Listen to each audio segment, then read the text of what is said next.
আপনারা আবারও নতুন করে আপনাদের সামনে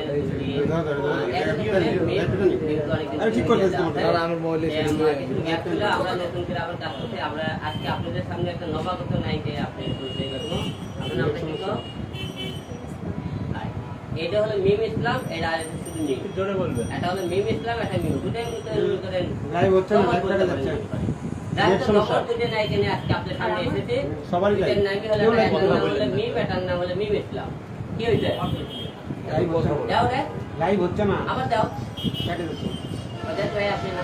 সবারই কেটে যাচ্ছে, সবারই কেউ লাইভে নাই তো, সবারই কেটে যাচ্ছে। আচ্ছা ঠিক আছে, আচ্ছা হ্যাঁ আমরা লাইভ ভিডিও দিবনি তোমাদের নেটের সমস্যা দিয়ে দাও।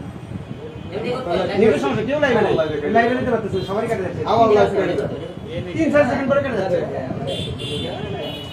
3-4 সেকেন্ড পরে কেটে যাচ্ছে। আরে ভিডিও দিবনি তোমার ভিডিও দে।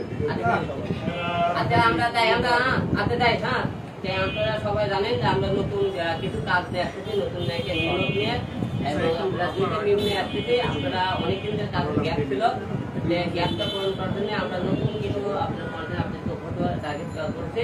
যে অনেকে হিরো আলম কাজ নিয়ে কথাবার্তা বলে, হিরো আলম নায়িকা নিয়ে কথাবার্তা বলে, সবাই বলে গাড়ি থেকে পঞ্চি থেকে নায়িকা নিয়ে আসে, আর নায়িকাগুলো চেয়ারের মহিলা ভালো না। আপনি দেখেন দুই দিলে কেউ সুন্দর দুই পাশে এই কত সুন্দর কেউ হাসু কেউ এদিকে লজ্জার কোনো কারণ নেই, লজ্জা সব ভেঙে গেছে নায়িকা, লজ্জা করলে কিন্তু মিডিয়াতে কাজ করতে পারবে। লজ্জা ভেঙে আপনাদের সামনে প্রেজেন্ট করা হয়েছে সুন্দর দুটি নায়িকা, কারণ সেটা সুন্দর সুন্দর অভিনয় করে। আপনাদের সেই অভিনয় নাচ গান নিয়ে আমরা সামনে আসতেছি। তাই আপনারা আমার কথাবার্তা আর বেশি কিছু বলার দরকার নাই, যেহেতু নায়িকা আজকে আছে, নায়িকার সাথে আমরা কথা বলা শুরু করি নাকি বলেন? বলেন কে শুরু করেন? সব বলেন আপু।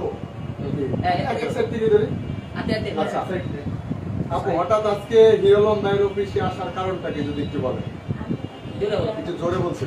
সামনে থেকে দেখতেছি দেন হচ্ছে এখন ভাইয়ের হাত ধরে যদি আপনাদের মিডিয়া জগতে কাজ করতে পারি এর জন্য আর কি।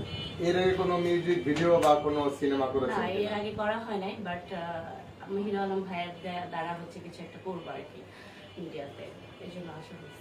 আচ্ছা, হিরো আলম ভাইয়ের কাছে কি আপনি কোনো, অনেকে তো অভিযোগ করে যে হিরো আলমের কাছে যেই আসে অফারের মাধ্যমে আসে, আপনাকে কোনো অফার দিয়েছে? এগুলা ওইরকম শুনি নাই বা আমি দেখিও নাই, তো নেগেটিভ তো অনেকে অনেক কথা বলে, আমি তো এই পর্যন্ত দেখি নাই। তো আসছি যেহেতু তার সাথে চলাফেরা করে হয়তো বা বুঝতে পারবো সে কতটুকু ভালো বা খারাপ বা মন্দ এই আর কি।